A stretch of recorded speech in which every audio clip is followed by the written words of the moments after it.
There we are. We're live. That was relatively pain-free. I'm waiting for it to come up over on Instagram so that I can go live there too. Not that very many people tend to watch on Instagram, mind you, but people tend to kind of pop in now and then. There we are. There we go. So hit go live there. And then that's me. Don't need to think about it now. So hi, Kristen. Thank you very much. Hi. Thank you for having me. No worries. Let me just get the chat up so I can say hi to the lovely people in the chat. So we've got Apox, we've got Orshi and Sorsha. Julie's here. Hi, Julie. Or Julianne, sorry. Hi, Julianne. And Golden's here as well. Oh, and Donna. So hi, everyone. Hope you are all doing okay. So, yeah, Kristen very, very kindly offered to come live with me and do a wee reading with me. As usual, we'll do the reading later on, and we'll just probably talk a load of shite to start off with, as I normally do.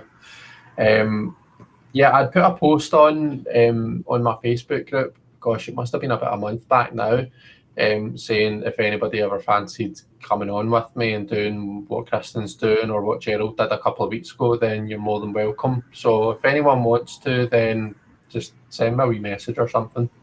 Donna says I'm frozen. Oh, I'm back. See, that might start happening. So if that keeps happening, I do have a Ethernet cord here, and we can try that. Okay. But we'll see.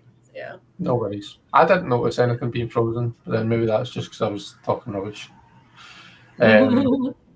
She does say you're back, so that's fine. Yeah. So, Kristen, do you want to, for those people here that maybe don't know you, do you want to introduce yourself and tell us a bit about you? Sure. My name's Kristen Louise. You can just call me Kristen. And I have a tarot business that I just recently started, and it's called Nine Worlds Tarot. I'm from Columbus, Ohio. I have 7 cats. Let's see what else. But my day job is I work in a library. But my passion is tarot. So that's all I got.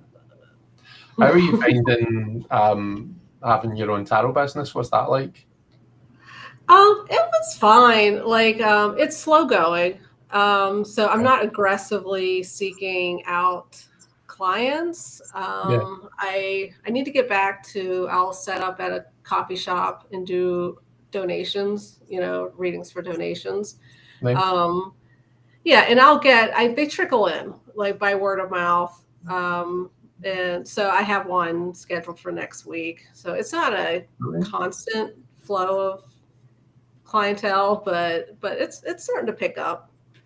Good. Yeah. And do you do that in person or on Zoom, or how do you do your readings? In person. So far, most of them have been in person. I did one by video. I'm not sure why, since we live in the same town, but yeah. So most of them are in person, which I prefer because I see it as a conversation. Yeah. So I like having them to have their input and get like what they're teasing out of the imagery. So I love that. So yeah, I definitely am the same. Like, I don't mind it being over Zoom, like, because you can still have a conversation. But yeah, there's just something about having someone there with you. And do you let people shuffle your cards and stuff? I let them split it. So I shuffle, and then I have them split it. I think it creates a sense of them being part of it. Like the mystery of it. They're part of it. So yeah, no, definitely. That's quite a good way of doing it. I get people to shuffle my cards, but every single time, like without fail, every single time I do, they always go, "Oh, I'm not very good at shuffling," and they like they pretty much just cut the deck anyway. They just move it about. Yeah. I had someone who just kind of took it and did that and shook it a bit, and then handed it back to me. Well, that'll do. Who am I? Who am I to say how you should shuffle? Yeah, shake it like a pepper shaker. What I wanted to do, but It was fine. It's fine. We still got a good reading out of it. So Yeah, the cards are meant to be where they're meant to be. So yeah. But it's funny. It's funny reading for people who don't do this all the time. Do you know what I mean? Yes. Yes. But yeah, we've got lovely Jelly is here. Hey Jelly, how you doing? And we've got Chris as well. Aussie Chris. How you doing, Chris? I feel like I've not spoke to you in a few weeks. Hope you're doing okay. Did I say hi to Donna? I think I did, but Donna, I'm saying hi to you again because you deserve two hellos. Donna is our resident reversal reader, and by that I mean every time Donna pulls a card, it's always reversed.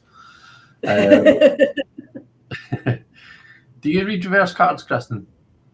No, I do not. I was considering recently starting to try, but I prefer intuitively deciding whether it's a reverse reading of it anyway. Depending on the question and the placement. Yeah. No, that's fair. That's fair.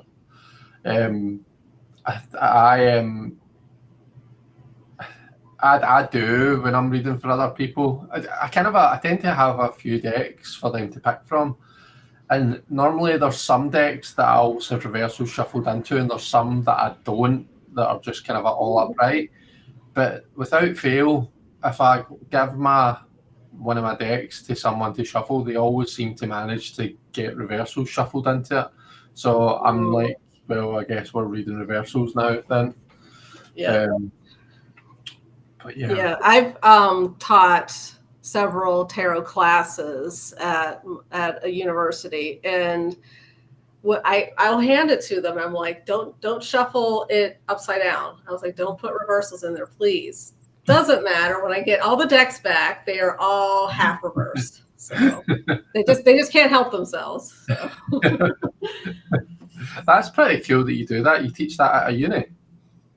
Yeah. So it's been several times, but this time in October at some point, we haven't set a date yet. I'm actually going to be reading with two other student readers instead of teaching, because the last time I taught, it was a mess. It was a dumpster fire.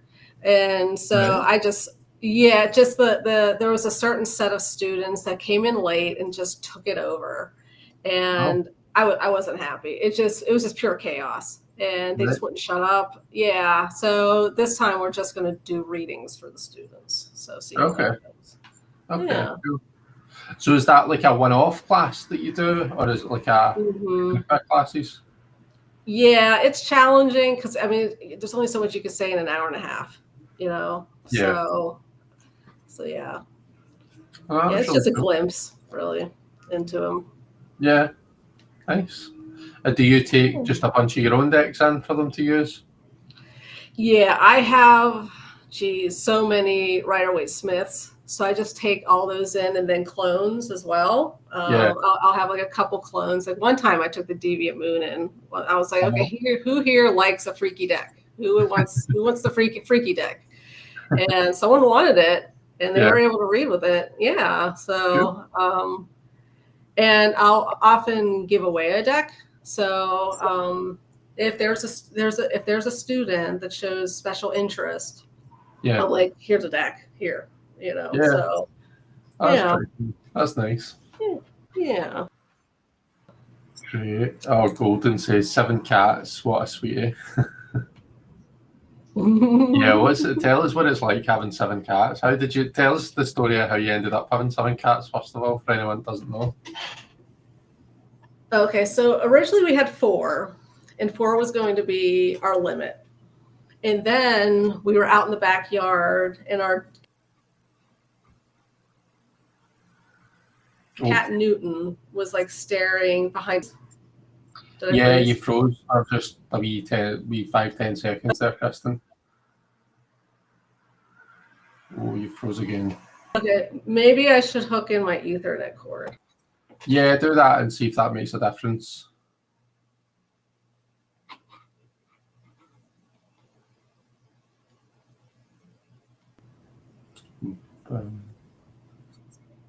I can see you. Yeah, you've unfroze. I think I can hear you. Can you see me? Am I still frozen? No, that's you. You're all good. Can you see and hear us Okay. okay? Yeah, I can hear you fine. Yeah. Okay. Good stuff. Okay. I'm The saying us cat. like we're all talking to you, but you know what I mean. Right, sorry. Yeah. So the cat. Tell us. You started off with Yes. 4, and that was going to be your limit, and you said something about a cat called Newton, and then I think we lost you. Yeah, there's my cat Newton was staring behind a tree in her backyard, and I'm frozen again, aren't I? No, you're not. No, you're frozen for me. Okay, so and then I went over, and there was a kitten sticking out from under the fence. Oh. He was like halfway under, and so I pulled him out. Long story short, we ended up having to bottle feed him because there was no one to take him, and we were like, well, I guess we have 5 cats. So that was 5. And then my husband started volunteering at a place called Cat Welfare. And he was there volunteering. And some guy just came by and he was like, hey, I have these cats. I don't want them. And he set them down, opened the door to the carrier, and walked away. And the welfare, the cat welfare, they're like, we have nowhere to put these kittens. We can't take care of these kittens. And so Ray was like, let me talk to my wife. And I couldn't say no, like otherwise they would have gone to a kill shelter. Yeah. So we adopted out 2, which was heartbreaking. But they're at a friend's house. A friend adopted them. And then we were like, we can't find a home for the other 2. So now we have 7 cats. So, right. Yeah. That's sad. It's so sad that the guy just rocked up with the cats and was like, Yeah. there you go, Yeah. and like totally heartless. Yeah. But originally the mother was with them, but the mother had to be taken to the shelter because she was crazy. We actually couldn't get in the room to feed them because she would start attacking us. Yeah. She was scared. She was hyped up on hormones, but now she was fixed, and now she's the sweetest cat. Yeah. Yeah. She's a wee soul. I've always been a dog person. I've always been I've just never been brought up around cats, so I've always been quite wary of them. I find them quite unpredictable. But one of the girls that I tutor, they've got a cat called Mittens, and Mittens, it was the summer holidays, so there was no school, so no tutoring. But yesterday I was back there for the first time since before the summer holidays, and Mittens was all over me. Like she was we were trying to do maths on we were at the kitchen table trying to do maths, and Mittens was just like in front of me, like all over me, like trying to pet pets and stuff like that. And I was like, I don't actually know if I know how to pet a cat properly. I don't want to proper clap it like a dog, or I'll end up getting scratched or something. But yeah, it was nice. She seemed to remember me, so I felt. No, that's sweet. Yeah. Some cats are unpredictable. There's one cat at the shelter that will love on Ray until she doesn't, and then she turns on him. Yeah. Some cats are like that, and you don't know why. It does give me the fear a wee bit, just because, like dogs, you kind of know whether they like you or they don't. So yeah, I kind of like that about my dogs. Like I know that they like me and that they're not ever going to be fed up with me. Do you know what I mean? But yeah. Yeah, I've been lucky. All my 7 cats are very sweet. Newt's a little ornery, but he gets hissy with the other cats. He's not mean with us at all. Okay. So. Oh, that's good. That's really cool. I want to say hi to, I think that's Nick. Yeah, Nick 78 Card Taroki over on Instagram has joined and said, hey Chris, long time no see. So hi Nick, I don't know if you're still here, but it's nice to see you. Instagram always says 0. It always looks as though there's 0 people watching, but I don't know if that's true or if that's just the way that number's just fixed at 0. But anyway, hi to everyone who's watching on Instagram, if there are anyone. Let me see, we've got Debbie from Aquarius Owl is here as well. Hi, Debbie. Ferdiad's here. Hi, Ferdiad. How are you? Naomi, did I say hi to Naomi? Lovely to see you, Naomi.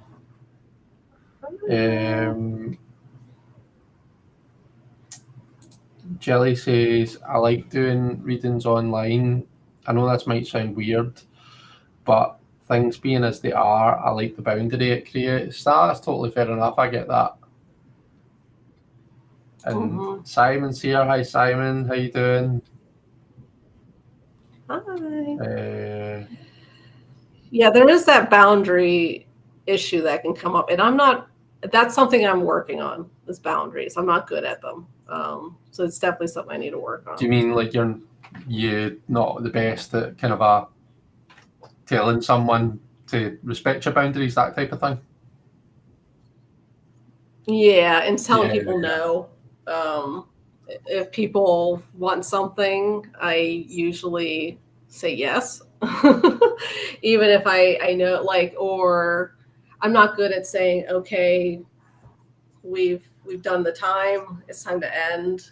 I'll go and go and go. If they want to go, go and go. So yeah, I know what you mean. Yeah, so, I'm kind of like that as well. I do 15-minute readings. When I'm reading at market, it's like 15-minute readings, but I make my time slots half an hour long because I'm a bit of a gab shite and I do tend to prattle on a wee bit.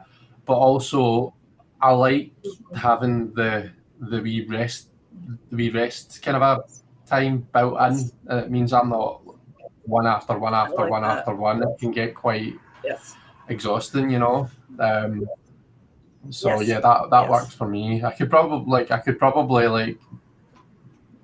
like make more money and make my time shorter, but I would rather just take it easy and enjoy the readings that I'm doing rather than feel like I'm working. Do you know what I mean?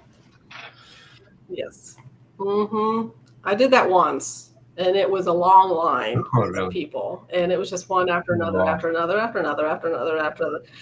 By the end, I was like, I felt so badly because another young woman came up, and I was like, I'm sorry, I gotta go. Yeah. It's hard to see. The markets I read at, there's always other readers there too, so it's not all on like one person type thing. Although I did a Christmas one last year, and I was the only reader there. And towards the end, it did get a wee bit where there was like people waiting and waiting. So yeah, I know what you mean. Ferdiad says, I definitely need a tarot class. I think if anybody could benefit from a tarot class, I think I would enjoy a tarot class. Yeah, me too. I think it's just good to talk to like-minded people, and it's the kind of a thing you can always learn more about, isn't it? Yeah, I was looking at a class with sadhana, but I was like, this is too advanced for me, sadhana. I can't do this. Yeah, it was just like decans and astrology and things I had never heard of. You know, I can't remember what concept it was, but I was like, that's not something I have any familiarity with. So it was just a step above me. Yeah, see, I think you're a very intellectual person. I know I've always said this to you, but I think you're a very intellectual person. And you, like, I remember when you kind of made videos on YouTube, or when you were making them more regularly, I would really enjoy them because you can take something that is really intellectual and break it down really kind of and make it easy to understand. But I do think that like no one can know everything there is to know. So there's always going to be, you could take any tarot reader in the world and there's going to be something that that isn't their bag, whether it's the astrology, the astrological correspondences, or like the sphere of the tree of life, or whatever it might be. There's always going to be something that just doesn't gel with somebody.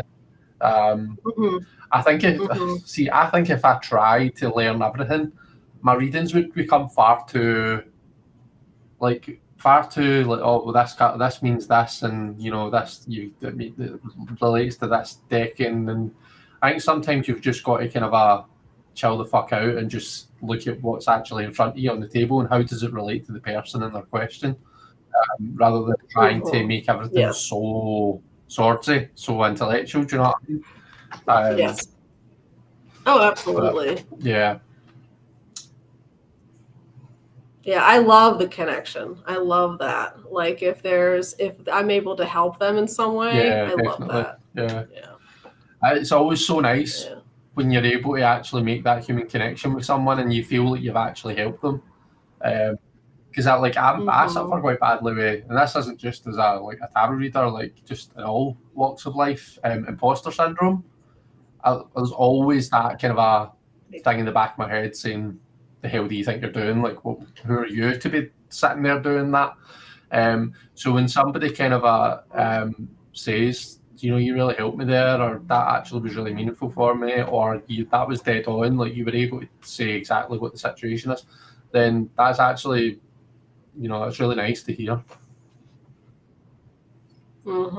Yes, I love that. Jelly says, I had one of the philosophy professors at our local uni invite me in to talk tarot and then again to talk Zen. It was fun. I also taught at our local university's adult education program. Fun. That would be fantastic. Wonderful. Getting to have just listen to our Jelly talking about tarot for a bit. That sounds like great fun. Have you read any of Jelly's Crone's Compass? Not yet. That's on my to-do list. Like my reading has been really bad recently. Like I blame a combination of ADHD and social media. It's really cut down my concentration. So I have a pile of books and things that I want to read, and I'll just inch through them like a paragraph, and but yeah, that's on my list to read. Totally. So. I get that. I can't remember the last time I actually sat and read a book, like properly read it. Like it's for me just now, it's Audible is my thing. I listen to books on Audible, and I do that like whilst I'm on the go, whilst I'm walking the dogs, or whilst I'm pottering about in the house and stuff. Just because I fall asleep for one thing, like if I try and read a book, but also I find that I could read a page and then think I actually did not take in a word of that. Like I could go and read that page again, and it would be like I'm reading a whole new book. Do you know what I mean? Yes. I'm the same way with audiobooks too. I'm like, shit, I just spaced off and missed all that, so I have to rewind it. So yeah. I'm reading a really good book right now. It's called The Black Count, and it's about it's about the father of Alexander Dumas, who wrote The Count of Monte Cristo. And his father is Haitian. He had a white father, and then his mother was a slave, and he moved to Paris, became a general in the Revolutionary French Army. That's it's about as high as you can get, and so it's just about his life. So it's really good. It's well written so far. Sounds really good. Sounds great. Yeah. Oh gosh, I think I'm really, really far behind in the chat. Sorry, people. Janine says, Kristen, you're a kind soul. My sister works at the weekend for Animal Sanctuary. I would struggle to do that. I wouldn't be able to leave at night. I do feel guilty for not taking them all home. Is that why Ray's doing it and you're not?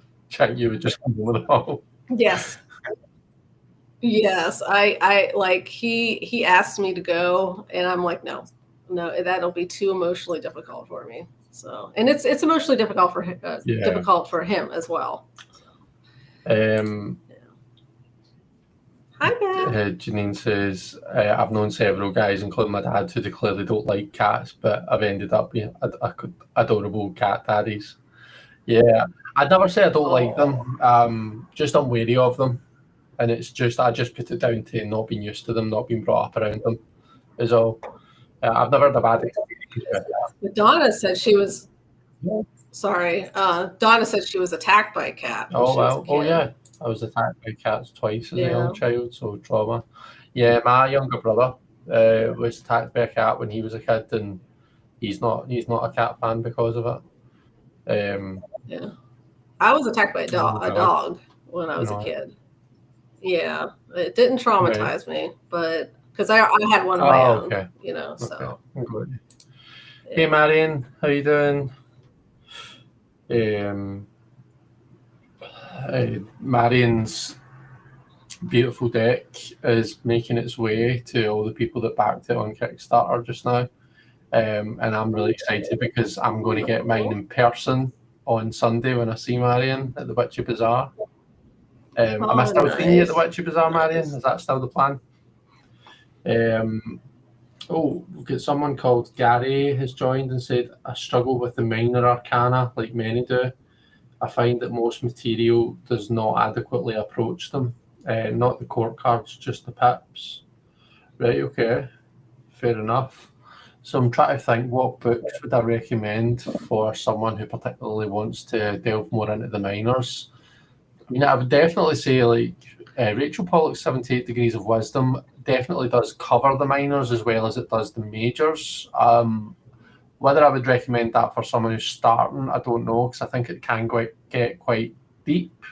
But like the Tarot Bible is quite good. That gives quite good information on all of the cards, I would say. I mean, really, I think most tarot books these days do make a point and giving like covering the minors properly, because I think that was always a criticism of like old books, wasn't it?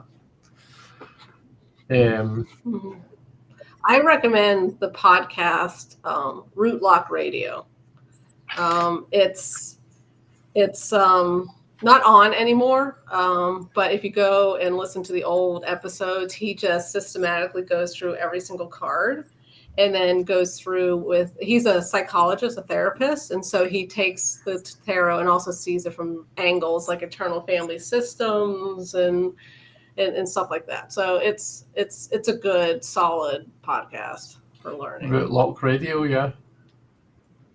Oh, I don't think I've heard that before. Who is it that does that? Yeah. Some guy in New York. I don't remember his name. Cool. So. I'll look it up. Chris asks, interested to know how long you've been friends. I met each of you in different spaces. So, as in me and Kristen, we've known each other for 5 years now? Yeah, we met during the pandemic, like right at the beginning of the pandemic, I think. I think we met when we started going to Jilly, who's in the chat, used to run what do we call it? A tarot circle? Oh shoot. Jilly, what did we call it? It was like sit with me. That was it. Yeah. Was that, we would meditate for 10, 20 minutes and then we would do a tarot spread. And we met at that. Yeah. I don't remember how I met Jilly though to get into the group.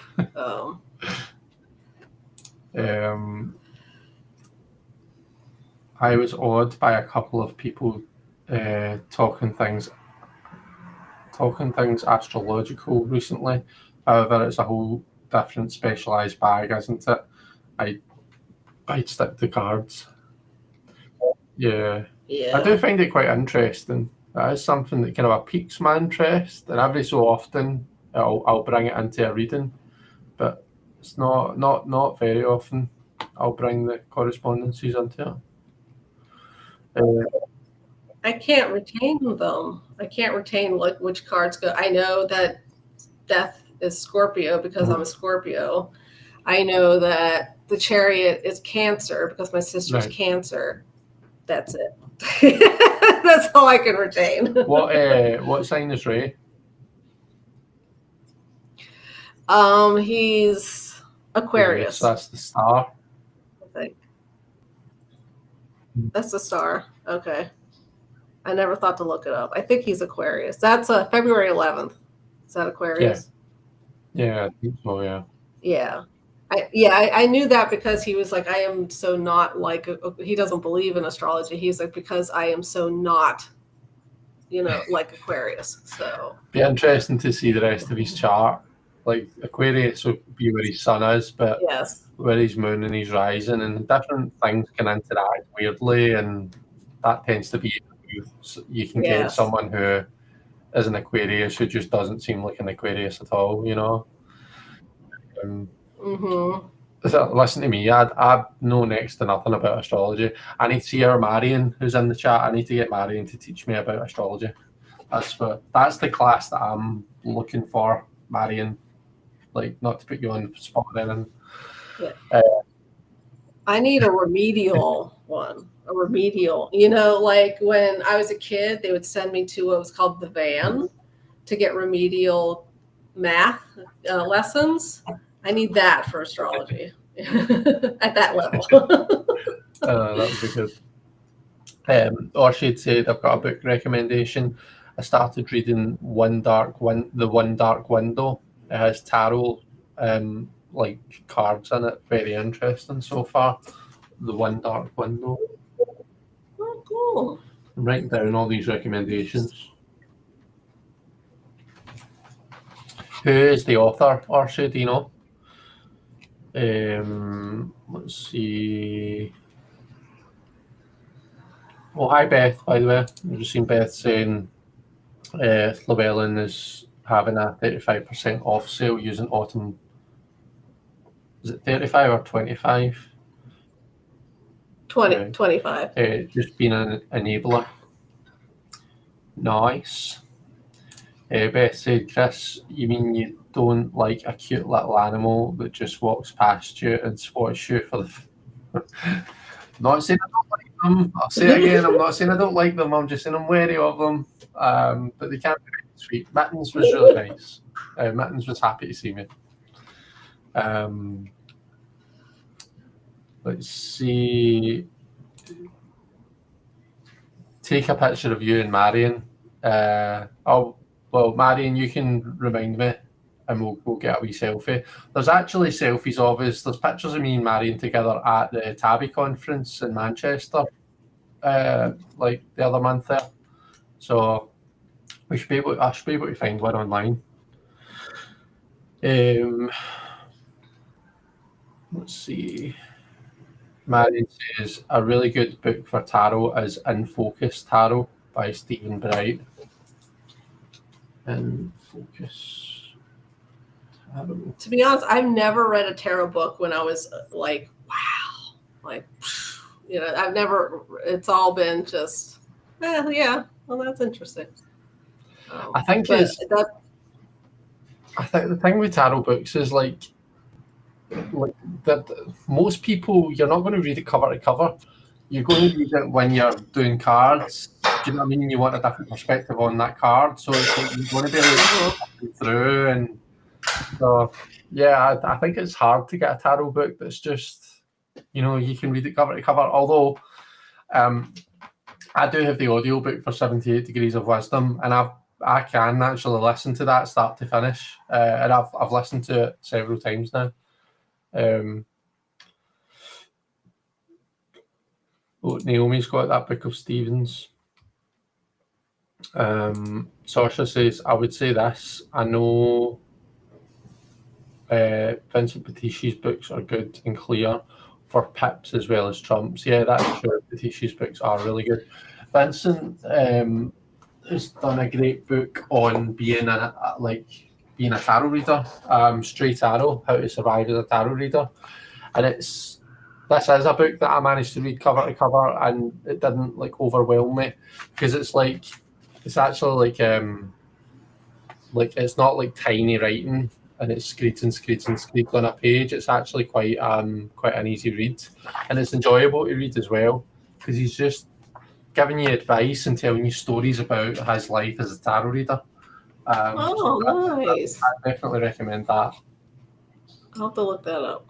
Marion says, yeah, me and Lucy will hand deliver your reward in person on Sunday. I can't wait. Lucy is Marion's mum's wee dog.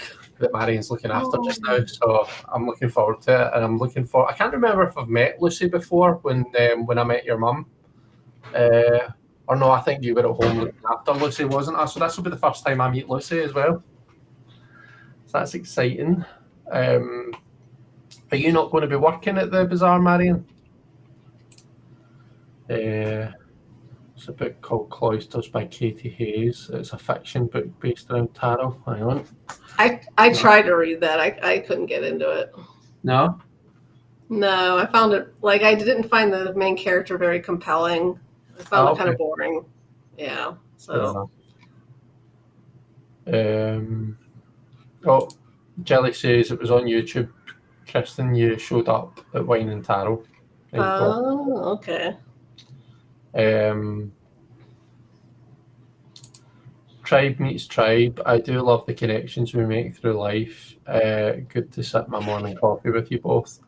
I'm glad you're enjoying a morning coffee. Have you got anything to drink, Kristen? Iced tea and coffee. So. Oh, nice. Yeah. I've got iron brew. As usual. My obligatory can of iron brew. Let's see. I'm like trying to kind of reach the bottom of this chat, and you know that way I don't want to ignore people, but at the same time I don't want to end up just spending the whole time going through chat. I think people appreciate it though. I know it's good. It is nice to kind of catch up with people and see what they're saying. But one thing I did want to ask, Kristen, do you want to tell us about some new decks that you've gotten lately? Any new acquisitions that you've got? Sure. My most recent deck I got is the Gothic Literature Tarot. Oh, am I backwards? You are actually, yeah. Backwards? Yeah. I wonder if I can flip that. Yeah, I can actually. There you go. There we go. So yeah, the Gothic it's gorgeous. Like I got it on sale. So it was like $20 less than usual. And look at this box. It looks like a book. Oh yeah. I love it. And then you get this lovely. It's not too chunky, but it's definitely good enough because the major arcana are based on obviously Gothic literature books. So let's see. And then there's like chalices, torches, ravens, and skulls are the suits. So let's see. Nice. It's beautiful, beautiful artwork. Yeah, that art is lovely. I used to love the Darkness of Light tarot, but I left it out in the rain, and so I can't use it. I think this is sort of like my replacement for that feel. So, yeah. That is really, really nice. I love how it's like quite. It's not black and white. There are pops of color in it, but it is still quite. What's the word I'm looking for? It's not dull, but like the colors, like there's muted.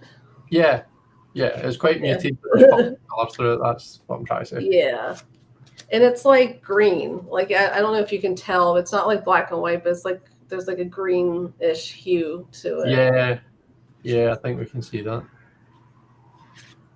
Yeah. So. It's really nice. Like the books. So some of the books are the Dorian Gray, and Dr. Jekyll and Mr. Hyde is the Temperance card. Okay. Yeah. Wuthering Heights is on several cards. Jane Eyre. So yeah, and then I got this other deck. Some people might be weirded out by this deck, but it's the Baphomet Tarot. Oh, okay. Yeah, I love it. I love it. I've been carrying it with me everywhere, but it's like based on, the myth of Baphomet and the different, like they accused the Knights Templar. Like, look at this adorable page. Look how adorable he is. Yeah. And sorry, it's a bit slippery. Okay. Yeah, and then see like the Knights Templar because the Pope of the time accused the Knights Templar of doing all kinds of heretical things, including worshiping someone called Baphomet. He just wanted their money.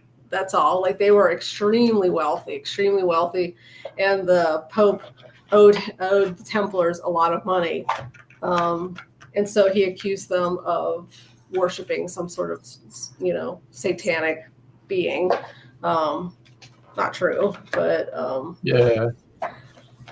And I actually have an ancestor that was a brother of the Knights Templar, so that's cool. That's pretty cool. You got a lot of famous ancestors, haven't you? Yeah. I have two very strong lines. Like, one goes to royalty, English royalty, which then breaks off into French royalty. And then I also descend from like 2 or 3 Mayflower families. So I have like a lot of like settlers, like English settlers that sort of spread out from New England. So yeah. It's pretty cool. Yeah. Nice. Let's see. I'm going to come to the bottom of the chat, and then Marion says she's not working on Sunday. She's going to have fun shopping instead.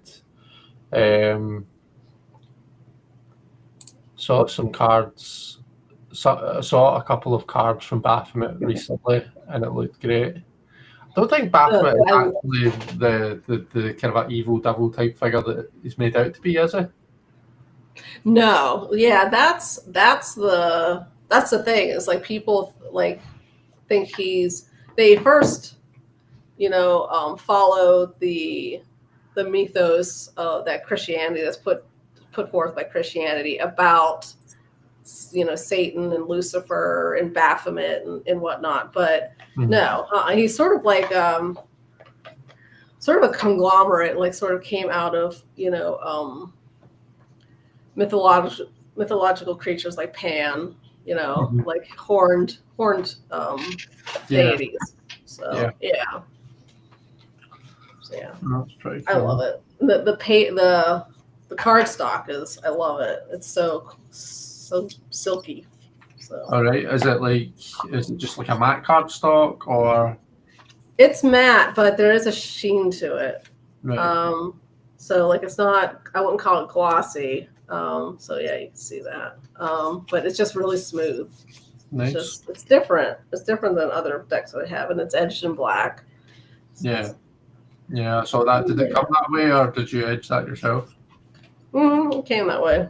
Oh, nice. Lovely. I did get some new decks as well recently. They were just from Waterstones. So for those of you in the UK, if you shop in Waterstones, then have a look and see if they have these. By the way, my table camera is out of action just now, 44%. I turned the phone that I use for my table camera, I turned it on, and it was like, had like 4% battery. So I was like, shit, we'll be doing the table camera tonight then. Yeah, I got these. I saw these in Waterstones and decided to get them. So there's a Marseille, which is this one, and an ancient Egyptian tarot deck here.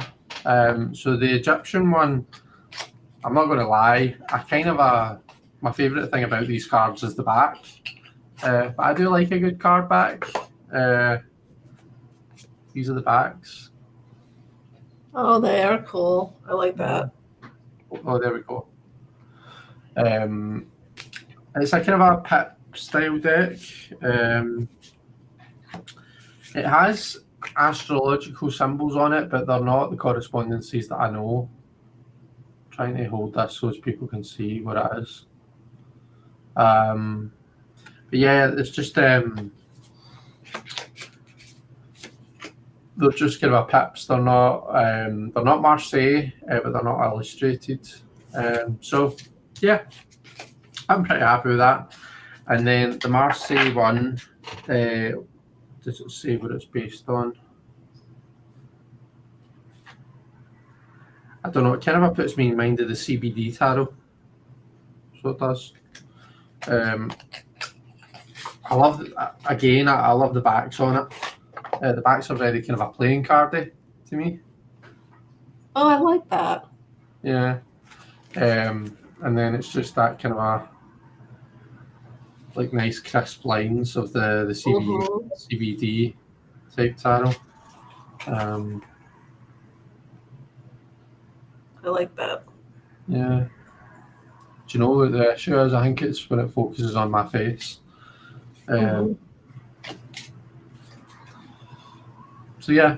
I need a deck that's crisp like that. I have a copy of the Dadal and then Ancient Italian. Those are the only two Marseille decks that I have. But I don't read with Marseille, so I don't get Marseille decks. Right. So. No, that's fair. I don't read with it for other people, but I do enjoy reading with a Marseille deck every now and then when the mood takes me. And what is that mood? Like what draws you to it? Don't know. Sometimes it's just like I'm fucking fed up with the Three of Swords having to mean like heartbreak and betrayal and all that when it should be a mental card. Sometimes it's like, do you know what? I'm like see, the bigger the card spread, the less I'm wanting busy images. So see it like if I'm doing a horoscope spread, you know, like the 12 cards, and each one of them is one of the 12 houses. I like to use a Marseille because it almost kind of focuses my read. It takes me in certain directions. So like I'll kind of veer towards the majors first. I'll look and see, right, what houses are the majors coming up in, and then I'll look and see where are the courts, and then I'll look and see, right, where are the, you know, the pips and what are they saying type thing. And then sometimes I'm just like, do you know what, I fancy reading with Marseille just because I don't know why, I just feel like it. So yeah, I should give it another go. Yeah, I have Tom Benjamin's book. Do you remember the name of it? The Tarot on Earth. Yeah, that. So to try to learn Marseille. So yeah. Have you kind of delved much into it? I've not actually read that book. I've flipped through it. I haven't like really committed to learning Marseille. I didn't like really dive into it. So right. Oh, that's fair. Fair enough. Speaking of decks, have you got a particular deck that you're going to use to read tonight? I think I'm going to use the Noisy Museum tarot. Noisy Museum tarot. I've not heard of that before. Oh, really? Oh, these are the backs. Oh. It's a collage deck. Oh. So, yeah. Oh, nice. Yeah, I love it. It's very nerdy because it has like lots of stuff that you would see at a museum. So That's quite cool. Yeah. It has one of my ancestors in it. Nice. I am going to, in your honour, I'm going to use a kind of a Norse tarot deck that I've got. I think I've tried Odin's Playbook. I don't use this very often, but it is a really nice deck and I like it. So yeah, I'm going to use this. Cool. What's that? Oh, that's an extra card. We're not having extra cards. Can't be doing with that. I'm not an extra cards kind of guy at all. I'm not either. Are you wanting to? So when me and Gerald did this, me and Gerald read for each other. But if you want to do that, we can do that where we read for each other. Or if you would prefer, we can just read for ourselves. And you know, obviously, other people in the chat will be reading for themselves as well. I'm fine with either way. So, I mean, I could read for you, and all the everything that I read for you, you could be like, no, that's not true. That's not true. That's not true. It could very well happen. So we could do it that way with the understanding that you might say that's not true. So I mean, might, but then again, it might turn out being true. It just depends. Yeah, I always find so that I've spoiler alert, I've seen Kristen's spread that she's brought for us today, folks, and it's quite a straight to the point, straightforward, down to earth spread. And I usually find with spreads like that, they usually do kind of a pinpoint things quite quickly for me. Whereas when it's like a more like up in the air, like kind of I see when you've got to think about what the spread position means, never mind what the card means in that position. That's when I can get too much in my head and I can struggle to relate it to something in my actual life. So, but yeah, let's do it that way. Let's read for each other then.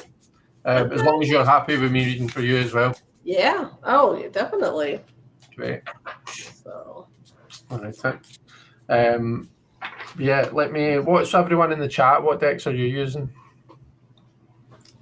Beth says she has an aversion to workbooks.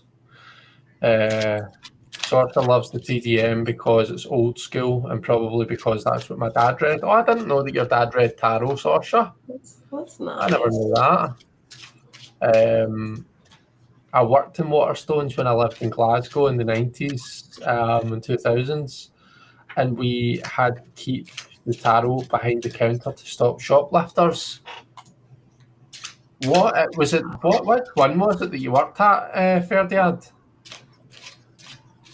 Like, I need to know now because I got my first tarot deck in the 90s from Waterstones from a guy working behind the counter with the tarot decks behind the counter.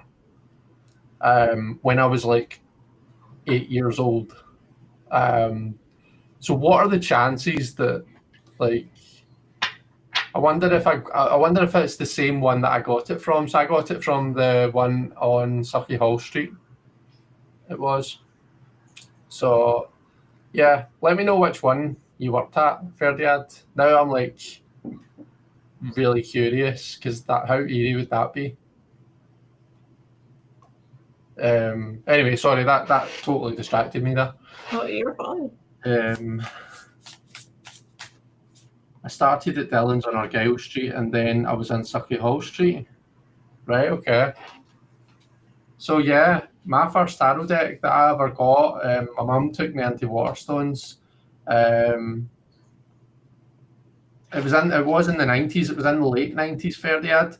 And it was a guy behind the counter who the decks were behind the counter because I remember we went up and my mum says he's looking to get his first tarot deck, and obviously I had no clue what to get. So the guy who sold me them basically put all the decks on the counter and then started asking me questions and saying like, well, do you like this kind of art, these kind of pictures? And I would say yeah or no, and he would take some decks off the table and then he was saying, what about this? And then like he basically narrowed it down and says, right, these are your two to pick from. And I picked, where is that actually? I don't know. In fact, that was what I picked. And I've always said I would love to, because I can't remember what the other deck was. You know, the other one that I didn't pick. And I'm like, I wonder if it would have been the universal weight, you know, because I feel like I remember it being a white box, and I know that was in a white box at the time. But yeah, that's really funny. That is funny. And he said, oh my God, did I sell you your first tarot deck? How weird would that be? Like, that would be really, really weird if it was. If it didn't like to be. But I don't know how we would actually verify it, how we would find out. I would think he would remember doing that, though, taking all the decks down and doing that. Yeah, taking them out and needling it down that way. Yeah. So, Ferdinand, if that was how you how you did it when you were selling tarot decks and Waterstones, then it probably, chances are it was you, because I've never had anyone else sell me a tarot deck like that since, you know. But Trisha said, I would love if you got your first tarot deck from Ferdiad. Yeah, same. Me too. Ferdiad, I'm going to message you tomorrow, so and we're going to chat about this, and we're going to get to the bottom of it. Oh, he says, I don't think it was me, but we sold dozens of those decks. I did run the Mind, Body, Spirit section on Argyle Street, but not in Surrey Hall Street. Right, okay, fair enough. Right, sorry, Kristen, that distracted me. Fine. Wow, don't apologize. I'm seeing several people aren't reading. A couple are going to be going to bed soon. Jilly's eating. No worries at all. I can see Roscoe's using Autumn Vibes with Tarot of Haunted House. Nice. Let's see, Marita says, just got the Anima Tarot de Marseille, so I'll be trying it out on your spread. Is that, do I have that? Is that this? I don't know that one. Oh no, I'm thinking of the Aurora. I don't know the Anima Tarot of Marseille. Let's see. Don't know if anyone else has told us what deck they're using. Or if they're trying. Moomin Tarot is using the Morgan Greer. Oh, nice. Very nice. You're not late at all. We've not started the spread yet, Moomin Tarot, so you're all good. Ferdiad's off to bed as well, up at Hell Club for school. The Anima TV. Using the 4 Hexa. Oh, nice. I quite recently got the 4 Hexa, so I did. Cool. Alrighty, shall we get started then with our first script? Sure. Yeah, okay. So the first prompt is the shift. What change should I work towards this autumn? It's very straightforward. The shift. What should I work towards this autumn? Okay.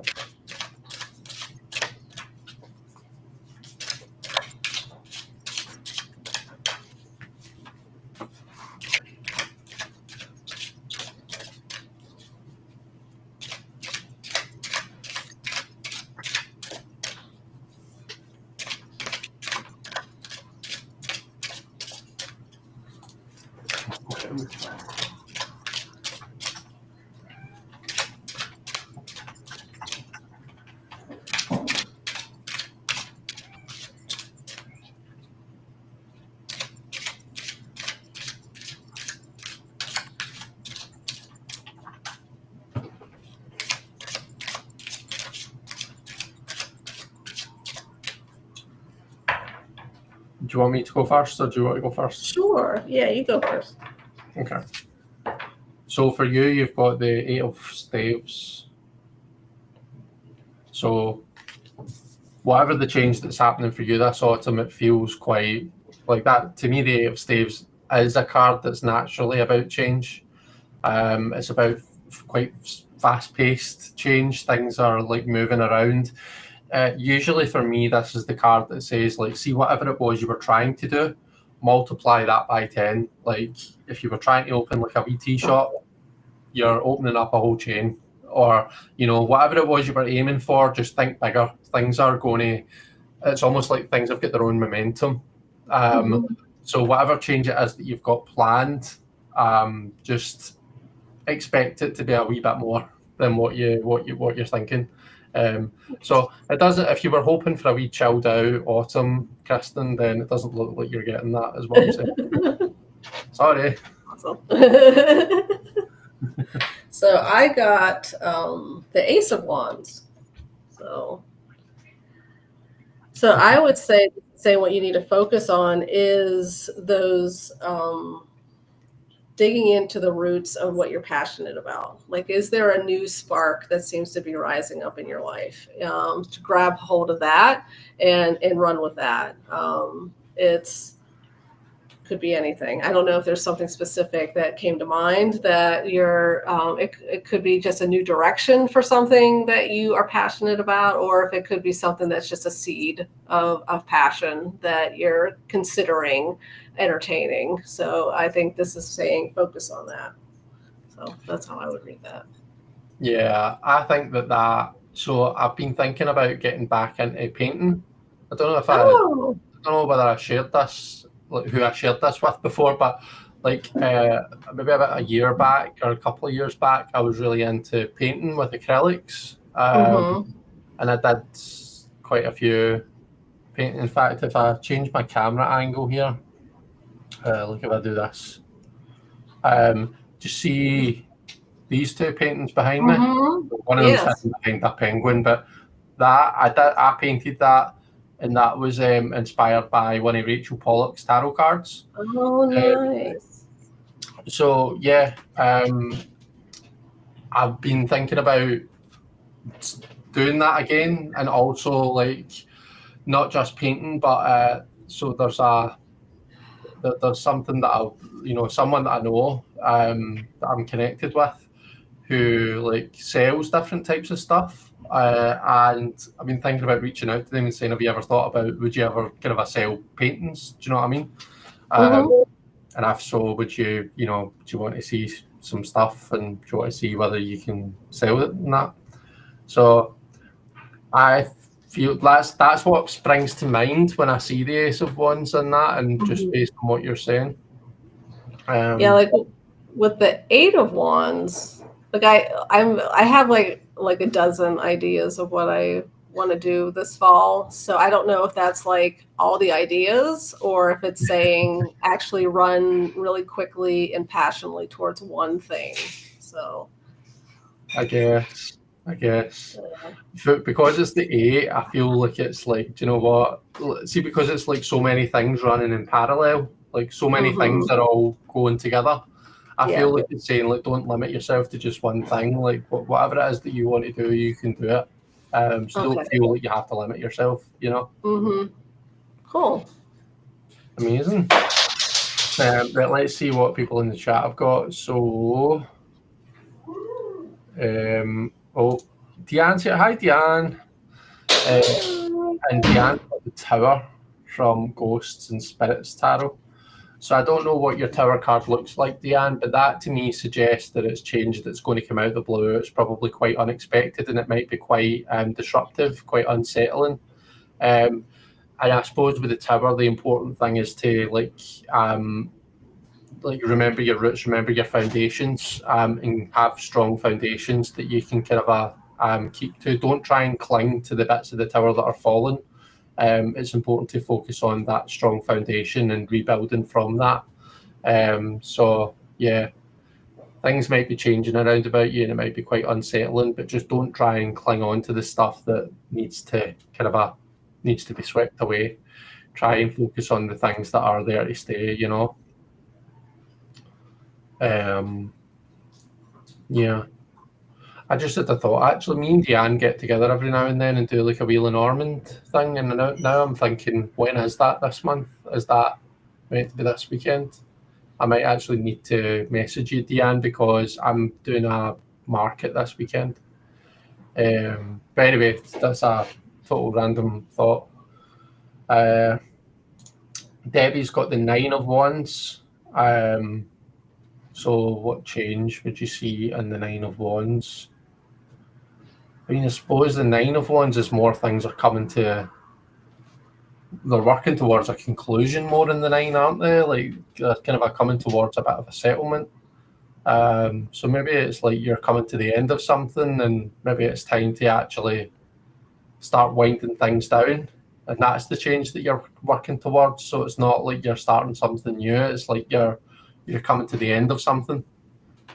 I don't know. What do you think about that, Kristen? One thing that popped into my mind is like honoring the tenacity that you have shown, and like the change is sort of like not ignoring what you've been through, and sort of affirming, I've been through this. And affirming the qualities, the characteristics, the disposition that you have that got you through it. That's how I would read it. Nice. So. Beth says, I have the independent pocket version of Furhaxa. I like the colours better on the indie, and I can shuffle the pocket. Nice. So you've got any other card pulls here.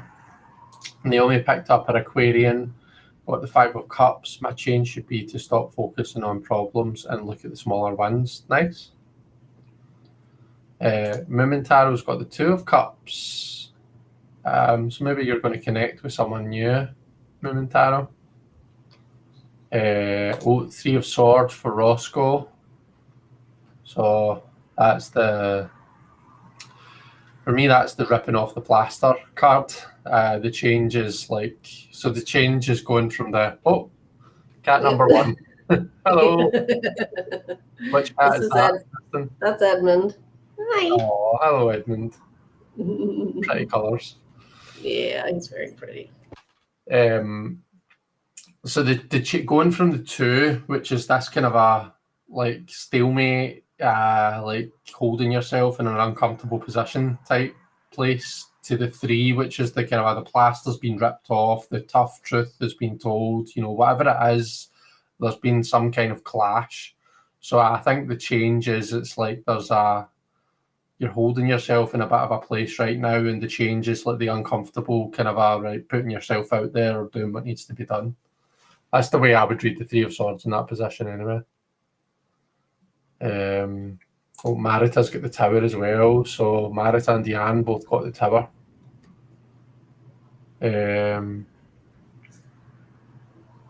Donna says, I love watching along as you painted. Ace of Wands is a gigantic paintbrush. Nice. Yeah.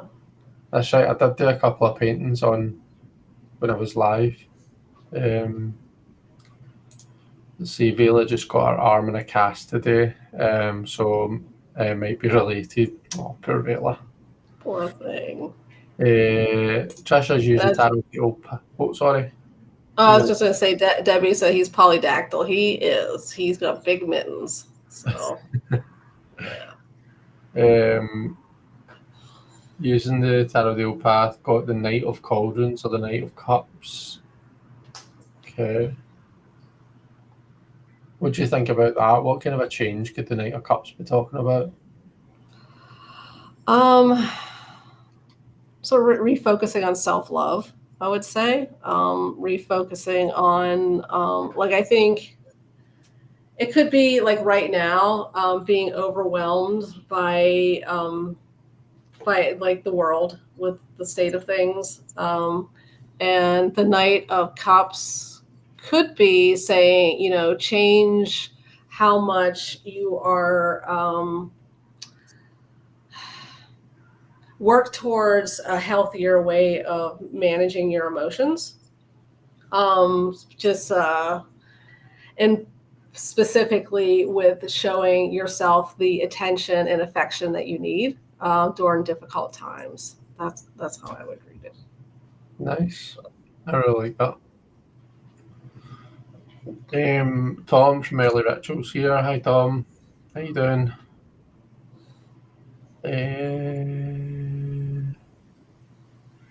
Deanne says, thankfully, Vela isn't in too much pain. She has been a little trooper.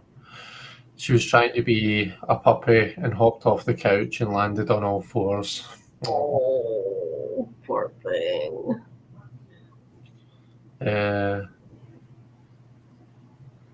Love both interpretations. Definitely resonate. Cool. A new connection would be nice, says Mumintaro.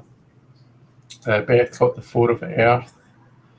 I think it's about grounding and settling in after a rather turbulent late summer. Nice. The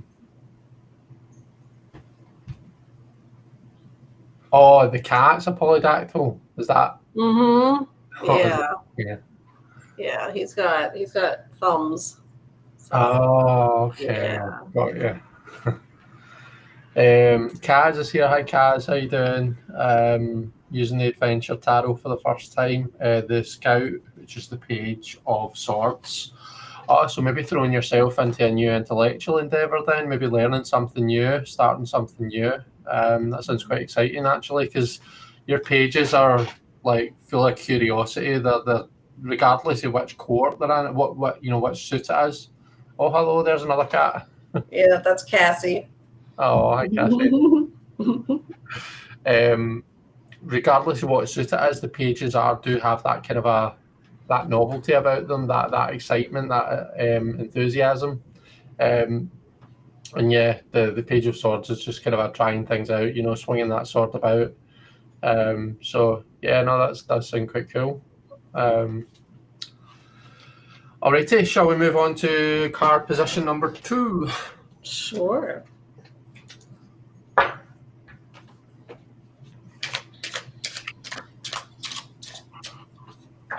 Oh, so I guess I should say what it is. 2, the challenge. What do I need to face?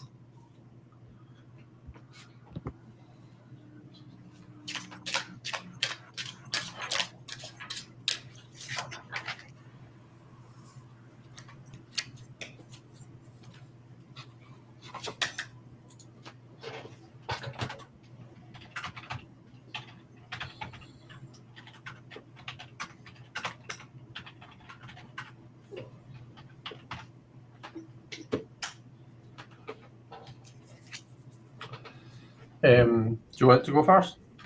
No, you can go. Okay. You get another wands, you get the 3 of wands. So the way I would look at this is, so see when it comes to all of your things that you've got on the go, it feels that actually in terms of like, when we think of challenge, I think hard graft, what actual hard work is it that I need to do? But in actual fact, it feels like you've already done the work and your challenge comes for, like, now is the time where you actually need to wait and kind of see how things are going to pan out. So you've put the work in, you've done the work, but now it's a time to kind of be watchful, be the watchful sentient, and wait and see, what are those ships going to bring back to you? That energy that you put out. And that might actually be more difficult than actually doing the work was. Just kind of a trust in the universe to kind of make of things what it will. Yeah. But yeah, that's kind of how I would read that. Okay. Sorry. She was about to walk on my keyboard. Okay. So for you, I got the Page of Swords. Oh. So yeah. So what do you need to face?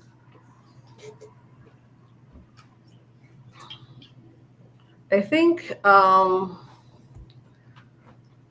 what you need to face, like I see this as like confronting something that needs to be confronted. Stop. Sorry, I'm distracted. She's okay. my wire. Cassie.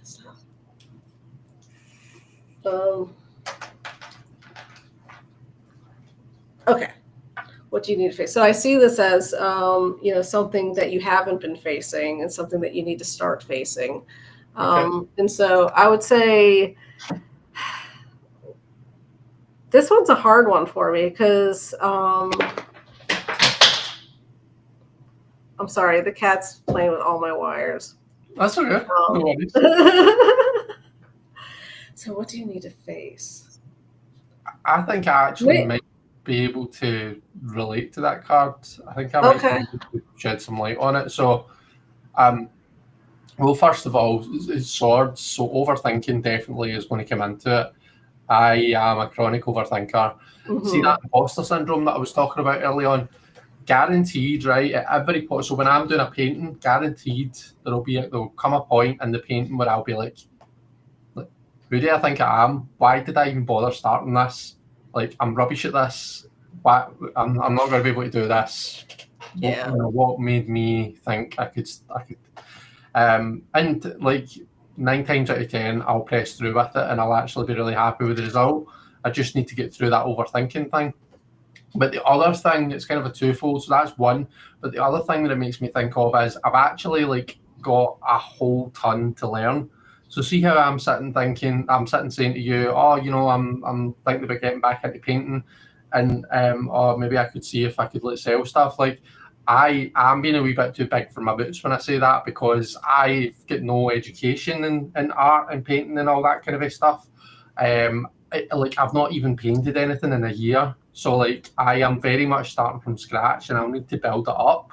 So it's like I'm right at the start of the journey. It's not like I'm an accomplished artist or anything like that. Like I would need to put a lot of work. And actually, it's not just about like practicing and having fun painting pretty pictures. I've got a lot to learn with it as well. So that's kind of what the Page of Swords makes me think. It's like, right, that there's, you're just right at the start of this, and you've actually got a lot of learning to do before you'll be able to kind of create something of it. Yeah, that's what I was leaning towards, but I didn't know how to apply it. Like what exactly it was, in relation to. It's just basically it was going to come out harsh. Like basically it was going to come out like you're ignorant of what you don't know, and you need to face that fact. No, but that's right. That's definitely true. Okay. Amazing. So let's see. Let me get back to where I said that. Okay, there we go. So Debbie has got the Hierophant.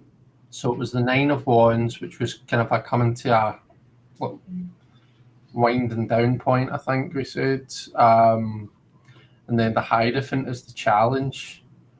As a challenge, the Hierophant always makes me think of like that negative kind of a influence of like common Hierophant figures. So it makes me think of like judgment from outside figures. Do you know what I mean? From outside kind of places. So maybe, whatever it is that you're dealing with, whatever the change is that's happening with the 9 of Wands, maybe there's a kind of a part of you that knows that people are going to have something to say about it, or people are going to judge you about it.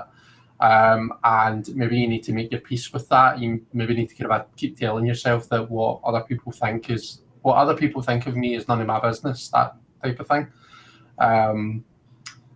But yeah, that's where my mind goes with the Hierophant in that position. Would you get anything different from it? Something similar. I would say, like I see when I get the Hierophant, I often read it as sort of coloring outside the lines, being willing to go outside of the structures that you're used to. So it could be saying like there's something that you're doing because you think you're supposed to do it. That's the way it's supposed to be done. You've been told, you're raised that way, or whatnot. But it's a challenge to look outside that, to expand your horizons as to what you're actually capable of doing, or capable of thinking, and capable of believing. So right, okay. Oh, I get that. That's really cool. I like that. Yeah. Colouring outside the lines. Oh, hello, cat.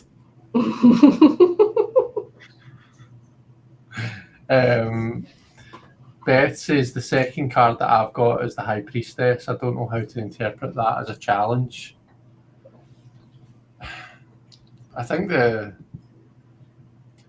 issue with the High Priestess is like she represents all of that knowledge and all of that wisdom and all of that sheer force of the unconscious, but she's only the second arcanum. Do you know what I mean? She's only the second figure that the Fool comes across. So it's like she represents all the things that you can't quite access yet. Do you know what I mean? It's like that veil that covers the waters of the moon kind of a area. So it can the High Priestess to me can be quite closed off. It can feel quite cold. It can feel quite like there's just something there that you're not quite able to access yet, and that can be quite difficult. It can be difficult to know that there's something going on, or know that there's something that you can't quite put your finger on. I think that's the challenge with the High Priestess. Can't remember what your first card was, Beth, but yeah. I would read it like I see the high priestess as she's sort of a symbol of wordless knowledge, and it's a challenge to put words to it. That there's a wisdom that you have an intuition, a stored, archive of wealth of knowledge and wisdom that maybe you're not tapping into and exploiting, for positive reasons, for positive pathways and activities or whatnot. That's how I would read it. Yeah, cool. King of Cups. It's a challenge for Diane. So the Tower representing that kind of a disruptive change, and then the King of Cups is the challenge. So maybe you're being challenged to be diplomatic, to be kind of that calm, collected kind of a presence. I always think of the King of Cups as being the diplomat, as being the kind of the negotiator type thing. Played a bit of the middleman. His job is to kind of almost see things from everyone's point of view and make everyone feel heard and listened to, and like they've, like he cares about their point of view and he cares about how they feel, and that can be a difficult place to be, because, well, it's hard to agree with everyone. Do you know what I mean? And it's hard to make everyone feel appreciated. There's always usually someone who comes out of it feeling as though they are just not getting the time of day. So being the King of Cups, I think, is a challenge in and of itself. So yeah, I don't know. Take of that what you will. Maybe you're kind of I don't know. What do you think? I think it's similar. It's similar to what you said. It's saying, stay calm, cool, collected. That it's a balance between, you don't want to suppress your emotions. You want to process them. And so it's saying to healthily process them so you're not vomiting it up onto yourself or other people. That's one way to read it. So. Yeah, managing the emotions. Mm-hmm. 10 of Swords for Roscoe. The 3 and then 10, loving it. Okay, so you've got a lot on your plate, Roscoe, let's put it that way. So I suppose the 10 talks about coming to the end of a difficult situation for me. Coming to the end of something difficult and being able to move on from it. And, sometimes the challenge of the 10 is actually being able to get up and move into that sunset.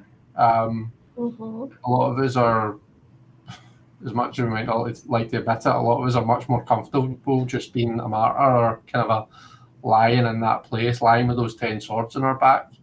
But it's about being able to kind of pick yourself up from that and, see that new opportunity in the horizon and walk towards it.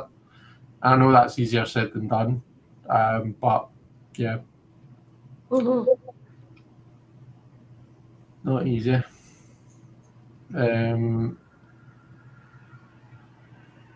So Naomi says... I think... go ahead. No, on you go. Oh, I was just going to say that in a similar strain, just saying to remind yourself when things get really dark that there's still hope, and being willing to have that hope. Yeah, definitely. Yeah. The Tower need to face the ongoing change and adapt by continuing to focus on those little wins, says Naomi.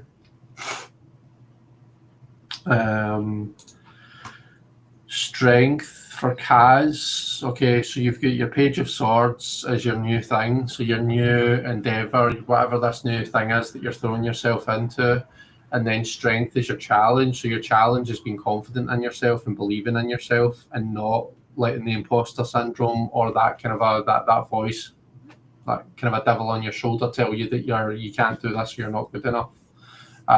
That's what I would say your challenge is. It's having the confidence in yourself to keep going. Let's see, Two of Cups and then the Two of Rods for Moon and Tarot. Two of Rods. Interesting. So the Two of Cups is your challenge, your change, and then the Two of Rods is your challenge. So feels like the Two of Cups, you're kind of feeling your way through things, a new kind of a connection. But the Two of Rods being the challenge feels like it's bringing the practicality into it. Do you know what I mean? In the Two of Cups, it's like, you know, they're kind of relating to each other, whereas in the Two of Wands, they're somebody's making a plan. They're actually looking at the practicalities of things. They're making a plan about how to go forwards. So it's maybe like, you know how that when I'm not saying this is like a new relationship, but I'm going to relate it to it. Now, when you're in a new relationship, like kind of you've got the love heart eyes, and you don't really think about things practically or logically. You know, you might not think like this person isn't, you know, you might not think about whether they're right for you or whether things are just going to work, whether it's because of geography or, you know, whatever the reason might be. So your challenge is to, like, as much as you might be in this bit of a honeymoon period with this new connection, you need to think about grounding it and actually making it work in real life. You know, ask yourself, does this work and fit in well with the rest of my life, kind of thing.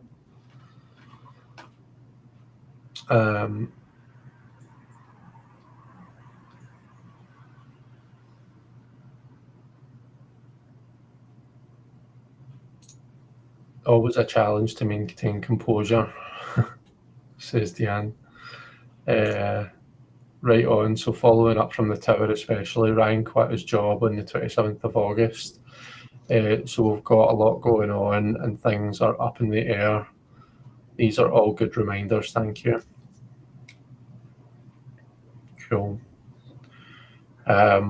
Maybe the King of Cups is Ryan. Maybe he's the challenge. Maybe he's doing your nutting because he's in the house all the time and he won't get out of your hair. I'm kidding. Makes sense. Just started a new job, so figuring things out with new colleagues. Right. Okay. Right. What about position 3? Okay. 3 is the lesson. What do I need to learn? So what lesson do I need to learn?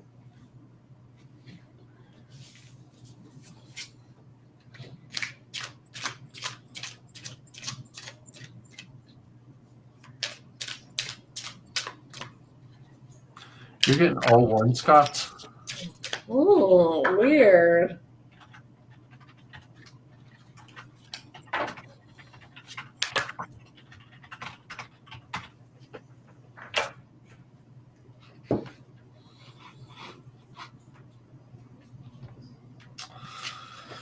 You've got the ruler of staves, which is the king. The king of staves or the king of wands.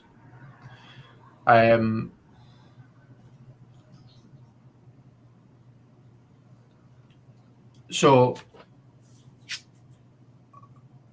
I think see, similar to what I was saying about that strength card being about confidence, I feel like you need to learn how to have the confidence in yourself to know that you are this ruler. Okay. Mm-hmm. So when it comes to these things that you've got going on, when it comes to just kind of your life in general, you're very much in the driving seat, and you've got the ability and the skills to be able to drive all of these projects forward and do all of these things that you want to do. I suppose it's just about having the confidence to believe that you are that person who can do those things, and not thinking about yourself as being like kind of at the innocent page who maybe doesn't doesn't quite have it together. You are totally that king. The nice thing about that, the King of Wands, because he's the Wands king, he's got that link to the element of fire, so he's not like stuck to his chair. The King of Wands, like you can see him, he's ready for getting up out his chair and getting involved, you know. And you see that in the kind of a Rider-Waite-Smith King of Wands as well. So the King of Wands likes to be involved. He doesn't like to be kind of a sat back in a and a throne just surveying the kingdom. He likes to be getting involved in doing things in the kingdom as well. So I suppose just knowing that you have that ability to both oversee and make sure that everything's happening, make sure that your wands are all running parallel as you want them to, but also knowing that you can get involved as well. You can almost have that a bit of that dual role. Mm-hmm. So yeah, you've got that charisma. So just believe in it. Yeah, that's good to know. What about you? What did you pull? You got the High Priestess, and this deck is the Sorceress. So I think this is just sort of like a follow-up on the last card. Like the last card is saying like there's stuff that you don't know, and you don't even know you don't know it, and you need to know it. This is saying almost the opposite, saying the lesson that you need to learn is that there's wisdom within you that needs to be brought out and used appropriately. That whole what do you call it? Where you think that you're not good enough. What was it called? Imposter syndrome. Yes.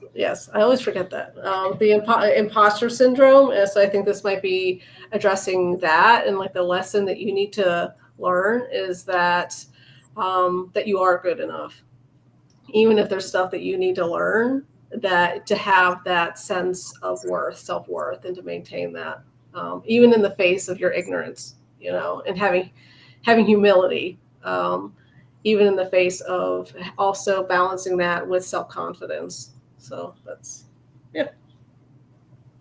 Thank you. Cool. Deanne has got the Knight of Wands. So this was the lesson. Your lesson is the Knight of Wands. So finding an outlet for all of the energy. So finding an outlet for the energy, but something that's healthy, channeling it into something that's healthy and that drives the horse forward, and it doesn't just kind of chase itself round in circles. Finding somewhere where we can jump about and pretend to be a puppy without hurting ourselves. Yeah. I definitely think the Knight of Wands is so full of energy, and that's what the lesson that he needs to learn is where to channel that energy, and that can make or break the Knight of Wands because he's so full of fire. Yeah, one of the ways that I would read it, and I could be completely off base, but say like as a mother, you're a wife, you have these roles that are in relationship to other people. I would say this Knight of Wands is saying, do not forget your own passions. Do not forget to prioritize them in your life and to work towards them in constructive ways, of course. That's another way that could be read. Nice. The Five of Wands for Debbie. So the Nine of Wands, the Hierophant, and then the Five of Wands was the lesson. So again, that could be about where you're channeling your energy, but perhaps about how you're interacting with other people. There's healthy ways to kind of have that Five of Wands outlet. Do you know what I mean? The Five of Wands doesn't have to be fighting. It can be like healthy competition. It can be debate. It can be all sorts of things. But it kind of always brings to my mind how we interact with the people around about us, and can we do that in a way that still gets the job done, and that still kind of burns off that fiery energy, but that's constructive and that kind of works towards something. Especially with the Five of Wands versus the Five of Swords. The Five of Swords feels more kind of like backstabby and win at all costs. Whereas the Five of Wands feels like, right, is there a way that these five people can work together to achieve a common goal type thing? Yeah, so I don't know what kind of personality that Debbie has. Like, are you the type to have a very fiery personality that is very unafraid of conflict, and sort of have a high conflict personality, or perhaps you are the actual opposite of that, and like you sort of suppress your anger and resentment, or you're afraid of conflict, so you're really hesitant to bring things up that are bothering you. It could speak to either one of those, basically getting in alignment with a healthy way of handling conflict. Yeah, nice. Got the Page of Swords for Roscoe. Is it Roscoe that's pulling all the swords? Was it Roscoe that got the 3 and then the 10? Yes, it was. So 3 of Swords, 10 of Swords, and now the Page of Swords for Roscoe. And Debbie says, I tend to hold it in, and then explode. Yeah. Okay, so your Page of Swords, Roscoe. So your challenge was 3. No, your change was 3. Your challenge was the 10, and your lesson is the page. I mean, I'm thinking about the images. I'm thinking about things pictorially, but so if the challenge is the 10, the challenge is the guy who's lying with 10 swords in his back, and then the lesson, you see someone who's got a sword and they're swinging it about. So it's like, how can you take the hardships? How can you take the difficult stuff that you've been through and make something of it? Not just pull the sword out and move on, but how can you actually take one of those swords and say, right, you know what? I know this was a difficult experience that I've had to go through, but how can I actually take that and like use it to further myself, use it to achieve my goals, use it to fulfill myself, type thing.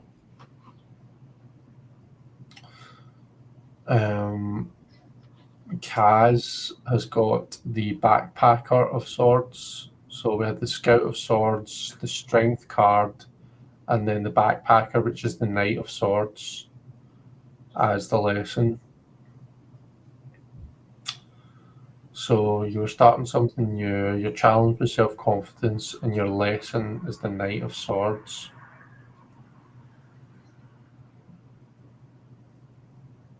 I actually don't know what I'm making of that. There's 2 ways to read it depending on their personality, that I would read it. One is be willing to be wrong, to be willing to speak what you believe and not be afraid of being wrong is a better way to put it. To have the confidence to move forward even if you're not perfect, even if you get things wrong. So I think, yeah, I'll stop there. That's how I would read it. Yeah, definitely. Feels like a natural progression too, because you've got that page, and then you're kind of moving forward into the night as well. Trisha has got the 7 of Pentacles, so we had the Knight of Cups, the King of Swords, and now we've got the 7 of Pentacles. So I need to persevere. Reward only comes from work and effort.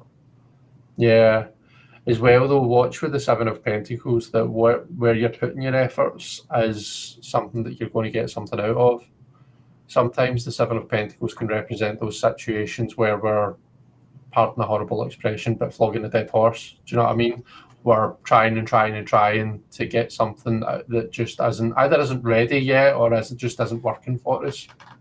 So I think the lesson there might be about being selective and about where you're, putting your efforts. I like that.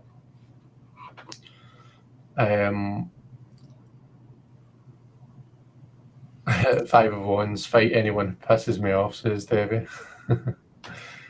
3 of Coins for Marita. Marita said something actually that I don't know if I missed it. Gosh, I must be way past it.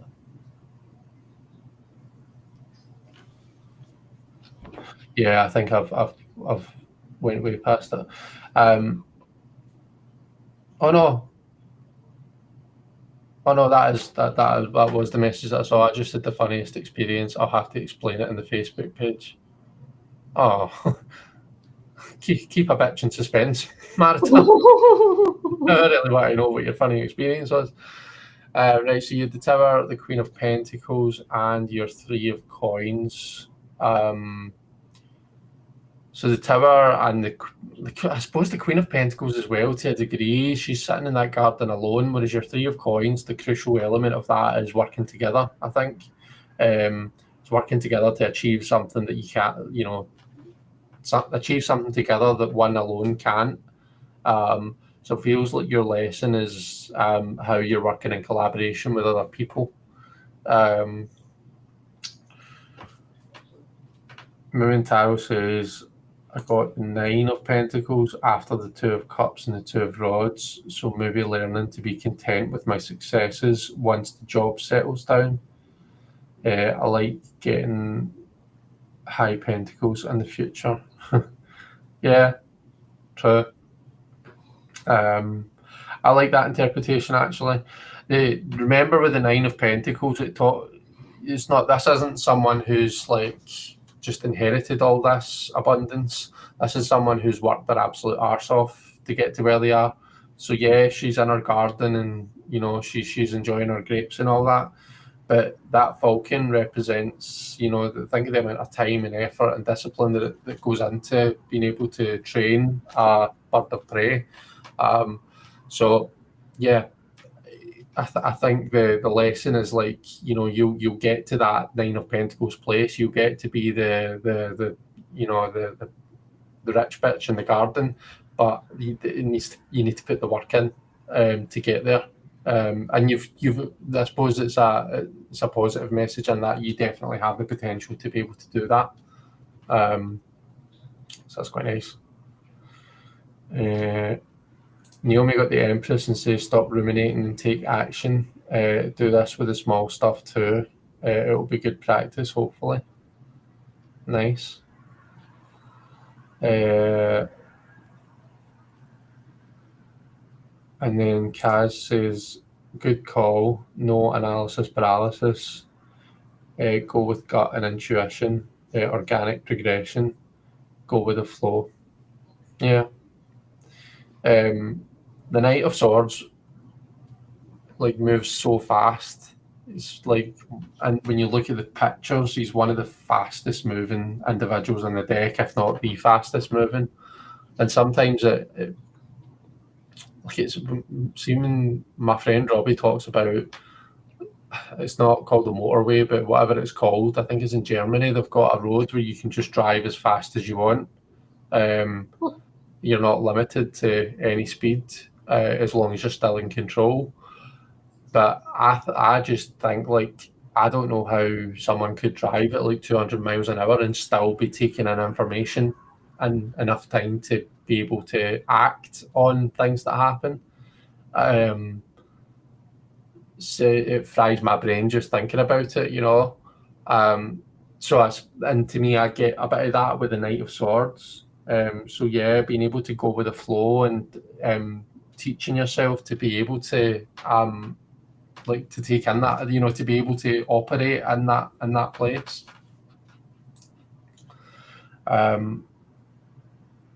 Okay, I wanted to clarify the tarot card, but the deck that I reached for caused a physical reaction that forced my internet to crash.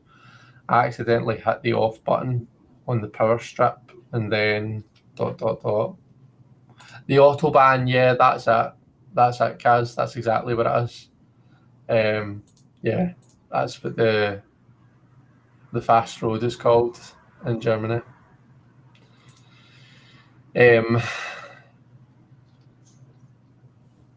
Oh, there we go. I restarted my internet, got back on YouTube and found Linda and Jonathan doing readings. I'm a mod for them, so I paused and posted mod instructions and got picked for the first reading.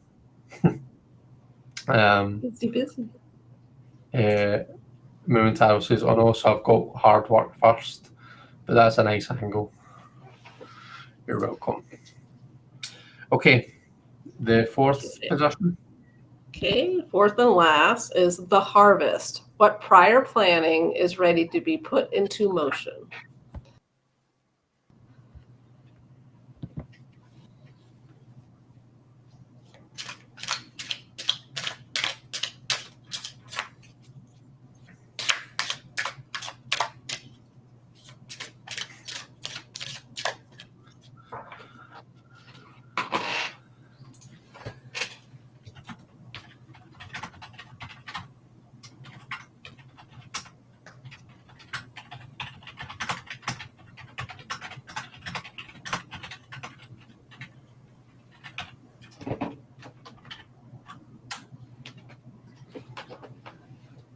You aren't trying to move house, are you, Kristen? Mm-mm. Oh, okay. You get another Wands card. Oh. It's the Shield Maiden of Wands, which is the Knight in this deck. And see, for me, right, a lot of the times when both the Eight of Wands and the Knight of Wands come up in a reading, it's quite often about making like changes, like moving house. It's like big physical changes in your life.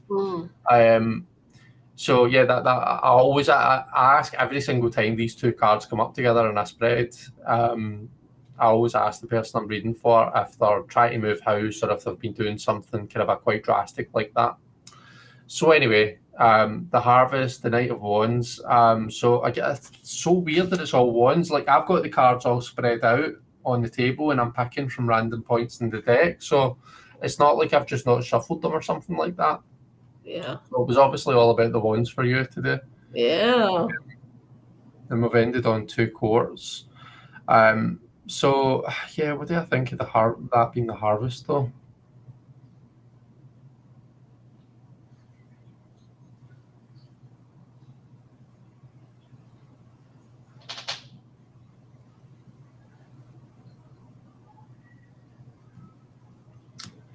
I mean, the Knights are the courts of action. It's the courts of kind of getting your hands dirty, getting involved in the thing, whatever it is that you're trying to achieve. It's almost like you just want to be out there and amongst it all type thing. So what's ready to be harvested? I mean, the kind of the impression that I get all through this reading is that it's kind of a all systems go, there's no limits type thing to what you can do. Mm-hmm. So when it's talking about what's ready to be harvested, we get a really high energy card. Do you know what I mean? That's very almost non-specific. Do you know what I mean? You've got, well, in this, although she is, for a Knight card, she's like standing in place rather than is she the Knight or is she the Page? Actually, now I need to check, stop and remind myself of this deck. Sorry. You're fine. Do you want to go whilst Sure. I got the 3 of Pentacles. And so what's needs to be harvested that was previously been in the planning stage. So like as we addressed before, like this is usually about collaboration with other people. Is there anything that you've been working on that could be brought to that next level where it involves other people or can help other people? Or we were talking about painting and you were gonna ask someone to possibly sell your painting. Yeah, to see whether they would be interested in. But I mean, if you really want to buckle down and really want to paint, you might have to take a class, so. I would be open to that. Yeah. I would find that quite fun. Yeah, like you've been planning on picking up painting again. It's going to take other people, both, tutors and teachers and classmates and other painters who are in the same position as you to really, really throw yourself into this craft. Yeah. Yeah. I might look into that. because I learn kind of through like YouTube, watching YouTube tutorials and videos and stuff. Whereas it might be nice to actually like go somewhere, like go to a class and be surrounded by like-minded people and stuff. So yeah, that's definitely something that I can look into. And probably wouldn't have been something I would have thought to do otherwise, you know. So I'm glad. Glad we had this chat. Yeah, I think the Shield Maiden is the knight. The poet is the page, and the chieftain is the queen. And then you've got the ruler, who's the king, and the Shield Maiden, who's the knight. And she has kind of a standing in place, so she has, which is unlike what the Knight of Wands usually does. Usually the Knight of Wands, we see them on horseback and we see the horses kind of up on two legs, whereas in this case the Shield Maiden is standing rooted to the spot, kind of almost like planning their next step, you know. It brings a really grounded feel to the Wands energy that you don't normally see in that card. So what was this position again? This was the harvest, what's ready to be put in motion. So I suppose all of these wands, all of these ideas, all of these things that you've got on the go, start thinking about, right, how can I actually ground this? How can I actually make this into something that could be viable to be taken forward? Whatever it might be, whatever it is that you might want to do, how can I make something of this? Yeah, that's all I can really think of. Like one of the things that popped up for me in your reading for me is made me think of, I've been dealing with a lot of social anxiety recently, to the point where I've just been avoiding socializing, and I don't think it's been healthy, but I'm ready to sort of get past that. And I've been really, working on it in therapy and whatnot. So, Okay. So yeah, so might refer to that. Is that more about being in person with people, or just about interacting with people in general? Yeah, in person. Yeah. Right, okay. Yeah. I'm sorry to hear that. But yeah, when you look at it in that light, that Eight of Wands, as much as it, it can be a positive thing, high energy moving forward, it can also, sometimes it can feel like the wands are flying at you, and it can feel quite overwhelming. So yeah. But I suppose just take it at your own pace. Do you know what I mean? Not for anyone else to tell you what's healthy. It's for you to decide. And don't do more than what you're ready for. Yeah. Yeah. Right. Let me see. So, Momontaro's going to sleep, flying in the morning. I'm glad you enjoyed it, Momontaro. Roscoe's got the Fool. So you're ready for a whole new start, Roscoe. You're ready to just take that leap of faith and just go for something new. And Deanne as well, actually. Deanne taking that leap as well. Eight of Pentacles for Naomi. Excuse me. So I have the tools to use them to craft what I want. Nice. And the Nine of Cups for Debbie. Very nice. So ready to harvest. The Nine of Cups feels a lot more just emotionally fulfilled than what the kind of a rest of the reading does, doesn't it? So whatever it is that you're whatever the changes are, whatever challenges are that you're facing, whatever you're trying to achieve, you're just make sure that whatever it is that you're doing fulfills you, and you're not doing it just because you feel like you have to, but you're doing it because it makes you happy. Because ultimately, at the end of the day, that's what matters. And those are the things that are going to kind of have true meaning for you, and the things you remember are the things that make you happy. Five of Wands for Kaz.